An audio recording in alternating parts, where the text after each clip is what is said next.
नमस्कार, आप देख रहे हैं इंडिया की आवाज़ और मैं हैप्पी बुद्धीराज आपको सीधी लाइव तस्वीरें दिखा रहा हूँ। शुक्रवार के दिन हरियाणा के उप मुख्यमंत्री दुष्यंत चौटाला का पूरा दिन पानीपत में आगमन रहा। कई जगह पर उनको बुक्के देकर स्वागत किया गया, कई जगह उनको जो है शहर की समस्याओं से अवगत करवाया गया।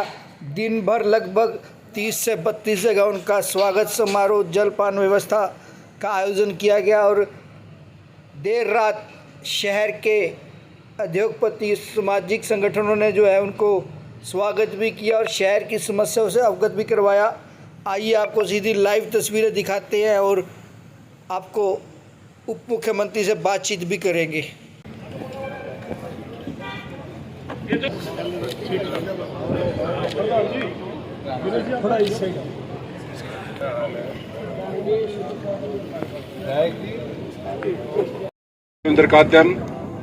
जो समय समय पर यहाँ पर मंडी में हमारा साथ देते रहे हैं। मनोज भाई एक बार वो लेटर दियो आप। और मान्यवर, एक हमारी मंडी में यहाँ दान दिया था शिव शक्ति एग्रो के नाम से। पूरी मंडी की पेमेंट है लगभग हमारी, जो राजू मलिक ने हमारे को देनी है। और राजू मलिक की जो व्यवस्था है 1.5 करोड़ रुपया है सर, करवा रखिए सर। मलिक साहब प्लीज रिक्वेस्ट है, पूरी मंडी परेशान है। यहाँ पे जो अनाज आता है एक। थैंक यू सर, धन्यवाद। आपकी तो सारी बढ़ाई है, बहुत बढ़िया पेमेंट सबकी आ गई, लिफ्टिंग है बिल्कुल आ रही है। जो आपकी बात दिक्कत आई ना एफसीआई ने की है, उसमें हम आपकी नहीं करते। हमने जब भी मीडिया को बोला है एफसीआई ने हमारे को इतना परेशान किया है कि यहाँ पे 20 दिन तक माल पड़ा रहा। और हमने बार बार एफसीआई के यहाँ पे डीएम साहब आए, डी साहब आए थे, उनको बोला था सर इस एफसीआई से किसी तरह हमारा पीछा छुड़ा दो। एक चीज बताओ, आज 19 तारीख है जी सर, 15 को आखिरी दिन खरीद हुई जी, खरीद के तो 4 ही दिन निकले जी। एक कट्टा हो पूरी मंडी नहीं, अभी तो नहीं सर, उठ गया है। बाकी उसमें 10 दिन थोड़ा जमींदार परेशान रहे। खत्म होने से पहले सबकी पेमेंट आ गई। इस एफसीआई से पीछा छुड़ाओ सर किस तरीके से। इस एफसीआई ने नहीं, बाकी स्टेट एजेंसी है ना सर, वेयर हाउस है, फंड है, सब कट ऑफ का काम था। तो उनके लिए खरीदते हैं, नहीं खरीद, उनको थोड़ा टाइट करते हैं ना, पेंच थोड़ा टाइट करो सर। उसकी पेमेंट जो अभी यहाँ पे 10 दिन में पेमेंट गई तो किसान परेशान है। के प्रांगण में मौजूद अंदर कर लिया डॉक्टर केसी बामगढ़ जी, आपके जिला के अध्यक्ष भाई सुरेंद्र जी, राष्ट्रीय सचिव भाई सुरेश काला जी, देवेंद्र जी, राष्ट्रीय उपाध्यक्ष फूलवती जी, सुरेश मित्तल जी, निर्मल जी, तमाम पार्टी के वरिष्ठ पदाधिकारीगण और मंडी एसोसिएशन के प्रतिनिधि और मंडी के मौजूद व्यापारी साथी, मुझे एक चीज तो खुशी हुई कि प्रधान जी अपनी बात में बढ़ाई नहीं कर पाए, मगर ये कह गए एफसीआई को छोड़ के सारा ठीक था। और हमारा प्रयास रहा इस बार खरीद के अंदर कि एफसीआई भी दुरुस्त, तो हमने 10% से उनकी प्रोक्योरमेंट भी सिर्फ प्रदेश में 5% करी। और 5% भी उसी इलाके में ज्यादातर थी जहां पर साइलो लगे हुए थे कि किसान का जल्द से जल्द अनाज का निपटारण हो और निपटारण के साथ साथ उसकी पेमेंट भी। आज मैं आपके बीच में खड़ा हूं, 62.5 lakh metric ton, 21.5 lakh metric ton पिछले साल से ज्यादा गेहूं आया। और एक व्यापारी हो या एक किसान हो जो ये बोलता हूं मैं परेशान हूं। पहले तो 2-2, 3-3 दिन ट्राली पे किसान सोया करते थे, ये दिन भी देखे। और आज तो एक आड़ती के पास लाइन लगी होती है, दूसरा खाली है तो उसके ट्राली उतारते हो, पैसा तो फिर भी 2 दिन में ही आना है। व्यवस्था बड़ी अच्छी हो चुकी है और उसका फायदा है कि 12,500 करोड़ तो गेहूं के किसान के खाते में हमने भेज दिए और 2 से 3% उठान पूरे प्रदेश में भी बकाया है। और मैं ये मानता हूँ बचे 500-600 करोड़ रुपए भी जो है वो भी अगले 2 से 3 दिन के अंदर उठान करके किसान के खाते में सरकार भेजने का काम करेगी। जहाँ मंडी की समस्या बताई है ये मैं तुरंत कन्वे भी कर दूंगा मार्केटिंग बोर्ड के चीफ एडमिनिस्ट्रेटर को। आपकी भी कमेटी, आप और निर्मल ही चले जाना, दोनों में आड़ती हो, और जाके उनसे मुलाकात कराओ एडिशनल, क्योंकि आपके यार्ड बड़ा है, शेड निरंतर सरकार अलॉट करे जा रही है। अलग अलग मंडियों के अंदर नए शेड बनाए हैं और जो पुराने भी थे, क्योंकि अब ये सीमेंट के टीन लगने छूट गए, अब तो सारा का सारा शीट्स का काम मंडियों में होता है, जो कि काम जल्दी भी हो जाता है और लंबा भी चलता है। तो प्राथमिकता मंडियों को वही दी गई है जहाँ बिल्कुल फड़ नहीं है, जहाँ आज अनाज ज्यादा आता है, रिक्वायरमेंट है, वो प्रायोरिटी 2 में। और मुझे लगता है आपके यहाँ अनाज का इनकमिंग भी बहुत हद तक है, तो इसको हम टेकअप भी करा लेंगे। जहाँ 4 दीवारी की है, बहुत रेयर ही मंडियां है जिनकी 4 दीवारियां कंप्लीट नहीं हुई, आपकी कैसे रुकी उसको तुरंत हम चेक करवा लेंगे और उसका तुरंत पैसा भी मुहैया कराकर आपके कंप्लीशन कराने का काम करेंगे। मैं तो यही उम्मीद करूंगा कि आप लोग हमारा यूं ही साथ देते रहो, हम किसान का यूं ही साथ देते रहेंगे और किसान को उसकी फसल का पूरा पैसा भी समय अनुसार पहुंचाते रहेंगे। मेरी तो यही इच्छा है, यही विश्वास है, और मुझे लगता है कि पिछले 3.5 साल में हम इसमें कामयाब भी रहे। आप तो पुराने हो, मैं तो 3.5 साल से इस सिस्टम को ठीक किया है। आप बताओ 3.5 साल में कितना बेहतर सिस्टम बन चुका। आज कोई आड़ती के पास ये नहीं कहता तूने मेरे पैसे रोक लिए, बल्कि आगे किसान चेक दे के जाता है, क्योंकि उसकी पेमेंट 72 घंटे में हो जाती है। आज तो DFSC हो, DC हो, इन दोनों की जिम्मेवारी है कि 48 घंटे की मीटर रुकी तो सरकार को ब्याज देना पड़ता है, और 48 घंटे तो मेरे ख्याल से सैटरडे को बैंक खुलवा के भी पेमेंट करनी पड़ी, तो इस बार हमने करवाने का काम किया। ये फैक्ट है और किसान के खाते में पैसा आया। तो मैं तो इसी के साथ आप सब यहाँ पहुंचे, इकट्ठे हुए। सब्जी मंडी की भी मेरे पास मांग है, दोनों रिलेटेड तो एक ही विभाग से है, कि मैं आज ही भिजवाऊंगा कि इसकी फिजिबिलिटी भी जल्दी चेक करवा ली जाए और जल्दी इसके ऊपर जो एलोकेशन ऑफ वर्क है वो हो जाए, क्योंकि अब तो आपने मार्केट फीस भी पूरी भर दी 2%, तो मार्केटिंग बोर्ड में भी पैसा आ गया। तो इन काम के अंदर देरी भी मुझे नहीं लगता हमें देखने को मिलेगी। बहुत बहुत धन्यवाद।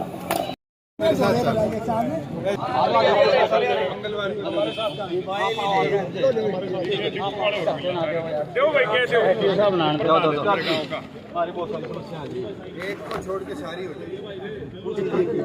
एसडीएम साहब कहाँ गए? एसडीएम साहब थे।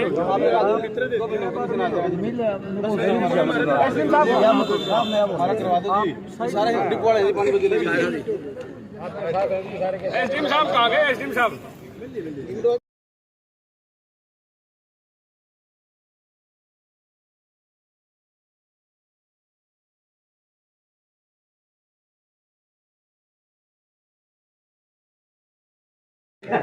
सारी गिल्ली है, उनको आंसू दे दे। ऐसे लग रहा है भाग गया।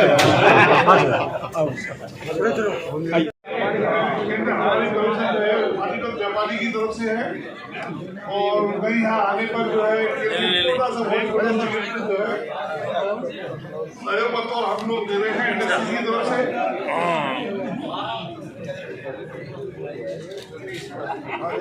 मैं यहाँ आए हुए सभी व्यापारियों का और कृष्ण कुमार साहब का, सभी लोगों का बहुत बहुत धन्यवाद।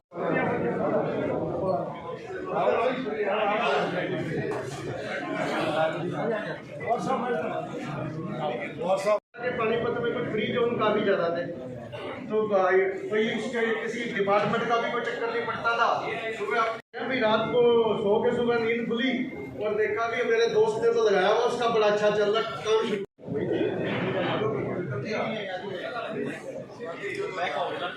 कोई बात नहीं, उसको प्रसन्नता होती है, उसको बयान नहीं कर सकते।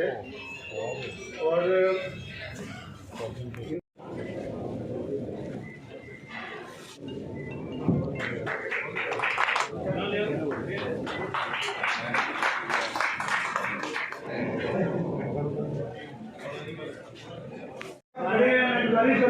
से प्लीज आप अपना स्थान ग्रहण करें।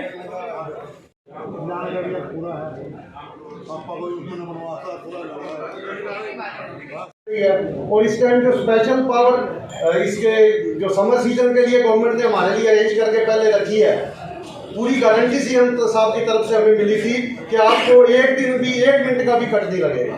पर उसके लिए थोड़ा सा प्रॉब्लम आई कि थोड़े पैसे बढ़ाने पड़े इनको, 45 पैसे उसके यूनिट रेट पड़ा था।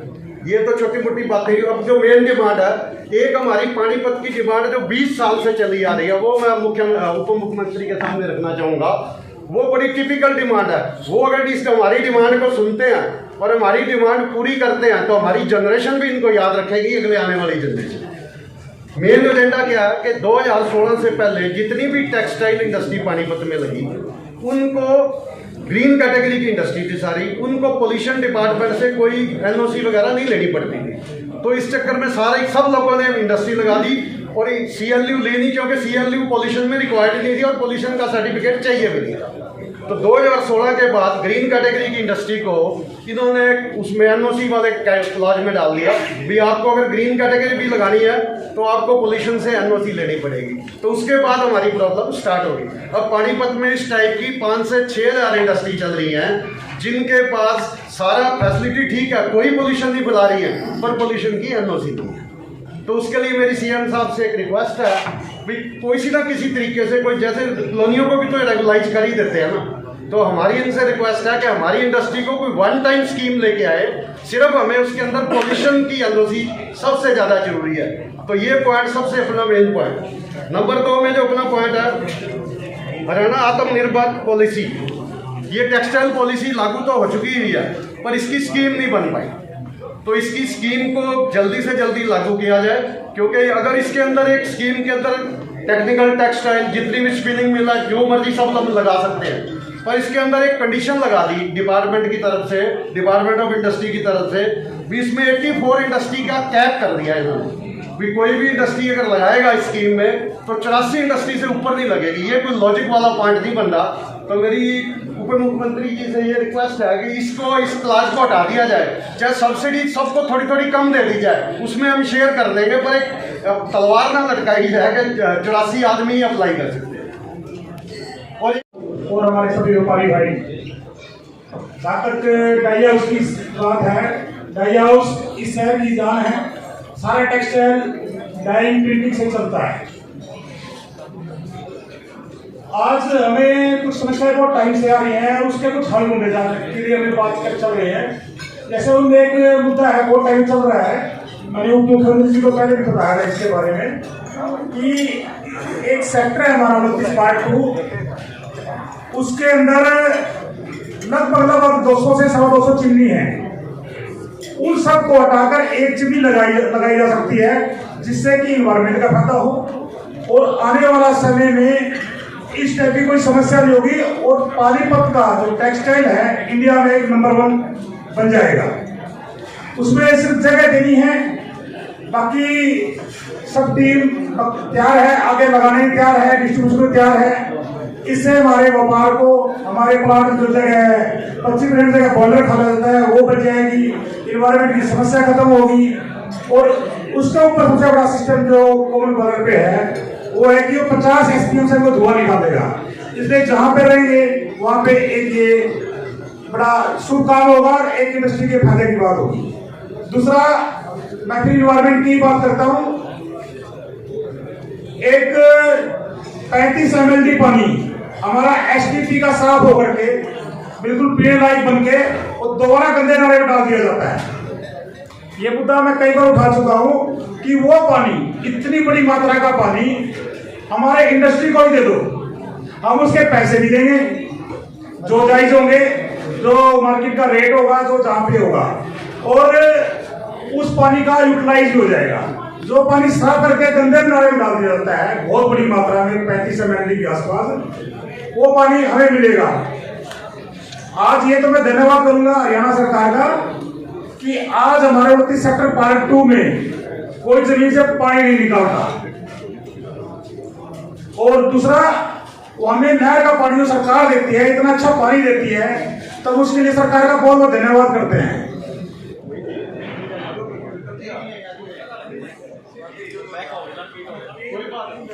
मेरे सामने आया था कि पानीपत में ZLD लगाया जाए, मगर कॉस्ट ऑफ ZLD इतना ज्यादा था कि एक सेक्टर में अगर जीरो लिक्विड डिस्चार्ज लगाएंगे तो 700 करोड़ रुपए का खर्चा, और उसको ड्रॉप कर दिया गया। और उसके बाद जो ऑल्टरनेट अरेंजमेंट करने थे वो भी शायद आज तक नहीं हो पाए। पीछे 2 दिन का बड़ा गंभीर पानी के ऊपर एक समिट चला था चंडीगढ़ के अंदर, जिसमें ओपनिंग मुझे भी करने का मौका मिला। जब मैं वहां गया तो सारे अधिकारी जिनने फाइल पे लिखा 700 करोड़ है, इसके ऑल्टरनेटिव अरेंजमेंट्स है, कॉस्ट बच जाएगी सरकार की, इस तरह की जिनने विचार डाले और कहीं ना कहीं उस प्रोजेक्ट को रोका, वो सारे बैठे थे। और जब उनसे पूछा गया कि आपने 50 साल की प्लानिंग करके रोका, तो सबकी बोलती बंद। और उस दिन हमने टारगेट लिया कि पहला ZLD आपके पड़ोस में खरखोदा में जो हमारा अब इंडस्ट्रियल हब बन रहा है, मारुति जहाँ इतने बड़े स्केल पे आ रही है, वहां पर और सब्सिडीज भी आएंगी, ऑयल एंड ग्रीस भी बहुत ज्यादा यूटिलाइज होगा। हम वहां लिखे, हम ट्राई करें, हम कामयाब हुए, उसी को ही रेप्लिकेट 1 साल बाद हम पानीपत में जरूर करने का काम करेंगे, जिससे पानीपत की समस्या जरूर टेकअप हो पाएगी। बात मेरे आगे अर्चना जी ने भी रखी और आपने भी रखी। मेरे संज्ञान में अब तक मामला नहीं था कि कॉमन बॉयलर गवर्नमेंट की अनाउंसमेंट है, इंस्टॉल होगा, पर मैं इसको इमीडिएटली टेकअप करूंगा, क्योंकि इंडस्ट्री विभाग ने बॉयलर की परमिशन देनी है और यही चीज HSIDC को आगे रिपोर्ट करना है। अगर हो जाएगा तो मुझे लगता है जो ड्राई हाउसेज है हमारे, उनको भी इसका लाभ मिलेगा, और जो हमारे STP का वेस्ट वाटर है वो भी हम कहीं ना कहीं रीयूटिलाइज कर पाएंगे। वो वेस्टेज नालों में जाकर, आज मैं सेक्टर 16 में था, एक बूढ़ी सी आंटी आई, कहने लगी बेटा हमारा AC साल में 3 बार खराब हो जाता है। मैं क्या बोलूं, डाइवर्टों की वजह से होता है। मगर असलियत में एक समस्या है, गैसेज इतनी ज्यादा उस ड्रेन नंबर 9 में है कि आसपास के रहने वाले लोगों के जीवन दुर्भर हो चुके, और उसके ऊपर हमें मिलकर कुछ ना कुछ प्रोडक्टिव सोचना पड़ेगा। जहां ये एक लिस्ट एग्जेम्पशंस की और सब्सिडीज की है, ये एक विषय है जो मुझे लगता है हम एक प्राथमिक आधिकारिक तौर पर डिस्कशन कर ले। जो सेंट्रल गवर्नमेंट लेवल पर मामले टेकअप होने हैं वो तो मैं पीयूष गोयल जी से भी टेकअप कर लूंगा, क्योंकि आजकल इंडस्ट्री कॉमर्स उनके पास है, और अलग अलग लेवल पर भी जहां हमने टेकअप करना है। पावर सब्सिडी की जो बात है, जो बात आपने कही कि 20 साल की बात कही गई, मैंने ही अपने हाथों बनाई जो Haryana enterprise and employment policy 2020। D block में शायद हमने 10 साल लिखा, अदर देन दैट 7 साल से ऊपर एग्जाम्पशन पावर सब्सिडी की हमने कही। अगर कोई हीप 2020 के अंदर ऐसी एग्जाम्पशन की बात करिए तो मेरे को कागज जरूर दिखाया। 20 ईयर पावर सब्सिडी के चेयरमैन और MD मेरे पास आए और खरखोदा लैंड की चर्चा हो रही। मैंने उनको एक ऑफर दिया, मैंने कहा आप अपनी दोनों प्लांट जो हरियाणा के अंदर है बेच के गुजरात चले जाओ। तो उनका एक जवाब था, लेबर अवेलेबिलिटी नहीं है, दिल्ली के पास है, स्किल्ड लेबर है, क्वालिटी एजुकेशन है, और वो कारण रहा कि दुनिया का सबसे बड़ा गाड़ियों का मैन्युफैक्चरिंग प्लांट किसी देश में लगा तो हिंदुस्तान में लगेगा, और प्रदेश में किसी में लगेगा तो हरियाणा प्रदेश के खरखोदा में लगेगा, जो 10,000 गाड़ियां एक साल में मैन्युफैक्चर करके एक्सपोर्ट और देश के कंजम्पशन करेंगे।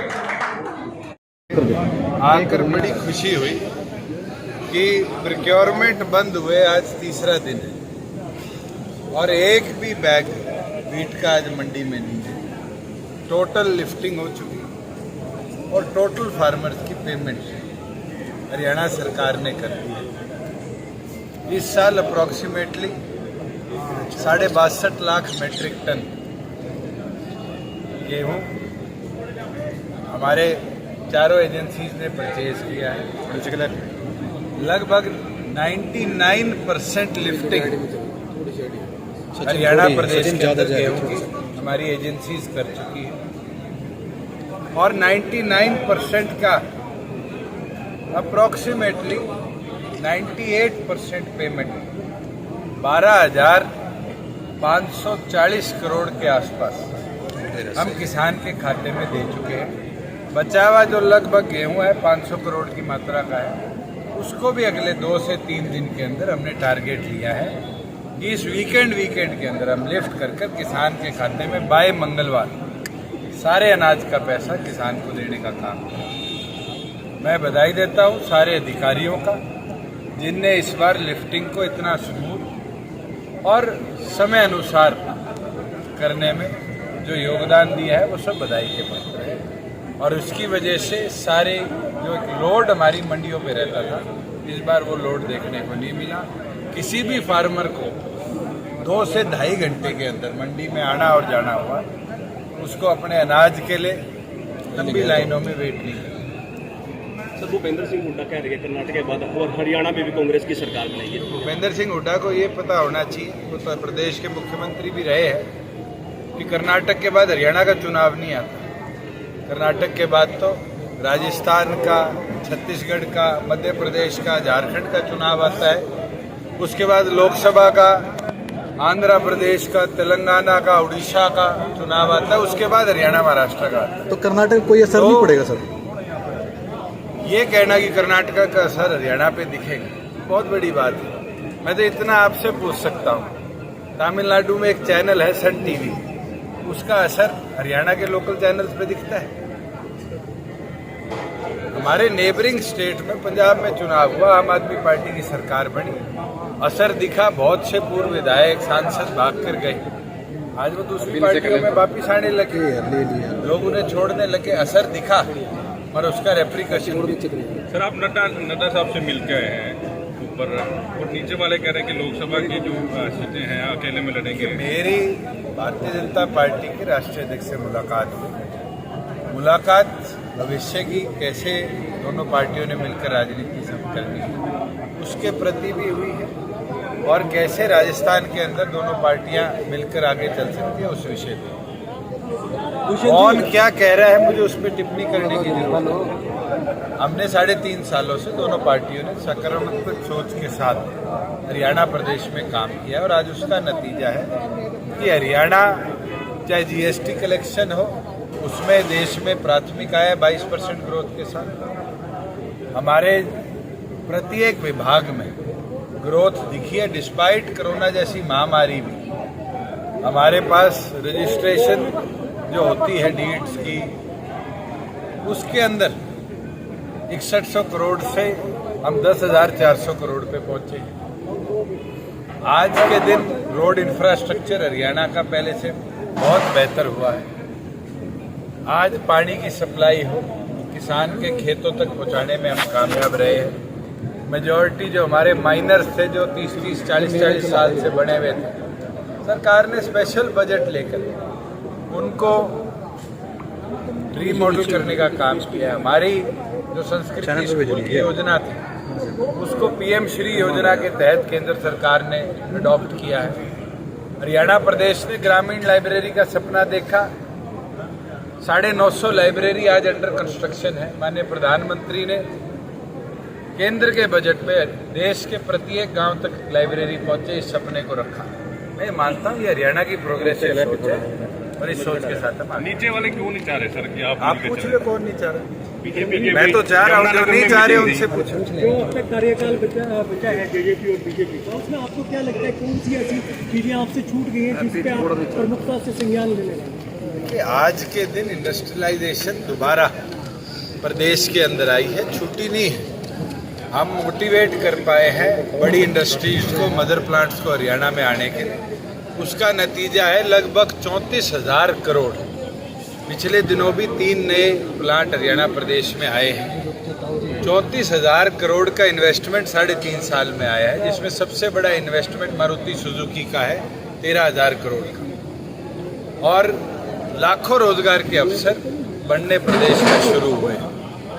इसको और आगे कैसे बढ़ाया जाए, ये हमारी प्राथमिकता है। गुड़गांव के अंदर ग्लोबल सिटी का हमारा प्रोजेक्ट है, उसकी एडवर्टाइजमेंट हमने पब्लिश कर दी और हम अगले 1 महीने के अंदर अंदर जो ऑक्शन प्रोसेस है उसकी शुरुआत भी पूरी तौर पर करेंगे, जिससे प्लेयर्स आकर जो ग्लोबल सिटी का हमारा विजन है उसमें हमारा साथ देने का काम करें। आज प्रदेश के अंदर आपके पानीपत से लेके डवाली तक का ग्रीनफील्ड एक्सप्रेसवे है। केंद्र सरकार ने 12 फेजेस के अंदर उसको अप्रूव कर दिया, उसका निर्माण जल्दी शुरू हो, ये भी हमारा सपना है। बहादुरगढ़ के अंदर एलिवेटेड रेल कॉरिडोर बने, जिससे बहादुरगढ़ शहर की डेमोग्राफी सुधरे, वो अभी हमारा इस बजटरी अनाउंसमेंट में हमने टेकअप करना है। हिसार में एलिवेटेड पुल जैसे आपके पानीपत और रोहतक में बने, जिससे ट्रैफिक डेंसिटी डिक्रीज हो, लोगों के ऊपर ट्रैफिक जाम का असर ना दिखे, उसको हमने टेकअप करना। बहुत से ऐसे काम है और मैं मानता हूँ राजनीतिक लोगों के लिए गवर्नमेंट के अंदर रहते हुए काम की कमी नहीं हो सकती। हर रोज नई चीज़ें आती है और नई चीज़ों को आगे लेके बढ़े, पॉजिटिवली बढ़े और समय अनुसार बढ़े, ये हमारी जिम्मेदारी है। सर, आपके चाचा जी जो है वो बीजेपी पे इतना हमलावर नहीं दिखाई देते, आपकी मेरे से प्यार बहुत ज़्यादा है, आपके ऊपर बयान देते हैं, प्यार ज़्यादा। मेन जो डिमांडें थी जो इंडस्ट्री की, वो 10-12 डिमांड्स थी, वो हमने सारी हमारे डिप्टी सीएम के सामने रखी हैं, जिसमें से उन्होंने 80% तो यहीं पे ही क्लियर कर दी हैं और बाकी जो 20% है वो जाके वो उन्होंने आज मीटिंग भी फिक्स कर दी। हम लोग जाएंगे और वो भी शायद हो जाएगा और हम तहे दिल से इनका बहुत बहुत धन्यवाद करते हैं, जिन्होंने कि हमारी जो कुछ नोटिफिकेशन थी वो भी उन्होंने बोल दिया डिपार्टमेंट को कि वो इम्प्लीमेंट हो जाएगी। इससे पहले भी कई तरह की मांगे रखी हैं इनके आगे, इससे पहले भी प्रोग्राम हुआ है? नहीं, एक्चुअली क्या है, जैसे मैंने आपको पहले ही बताया था, जैसे हम कुर्सी पे बैठेंगे तो सारी संस्थाओं के एक झंडे के नीचे लेके आएंगे, तो आपने देखा है सारी संस्थाएं थी हमारी एक पेज पे गई हैं, सारी प्रॉब्लमें जो थी हमारी व्यापारियों की अलग अलग कोने से नहीं गई है, तो वो एक आवाज़ गई है और सुनाई भी अभी होएगी, ऐसे कुछ। तो उम्मीद है जी बाकी समस्याएं भी जल्दी हल? बिल्कुल, हमें 100% उम्मीद है जी। आज जो उन्होंने रिस्पॉन्स दिया व्यापारियों को, हम तहे दिल से उनको धन्यवाद करते हैं और हमारी जो मेजर समस्या थी उन्होंने आज यहीं पे ही स्टेज पे ही कवर कर दी। समस्या क्या थी जो आप मतलब जो आपकी मांगी गई है, मांग ली है? हमारी कुछ जैसे डाइंग प्लांट की थी, हमारी समस्या थी, वो उन्होंने बोल दिया कि उस पर विचार कर रहे हैं, या बाइफर्केशन हमारा इंडस्ट्री एरिया का था उस पर हमारे हुआ है, या सब्सिडी जो थी हमारी जो 20 से 25 लाख थे वो आज ही उन्होंने अनाउंस कर दिया है। तो मैक्सिमम समस्या हमारी जो है उन्होंने एट द स्पॉट जो है हमारी हल की है उन चीज़।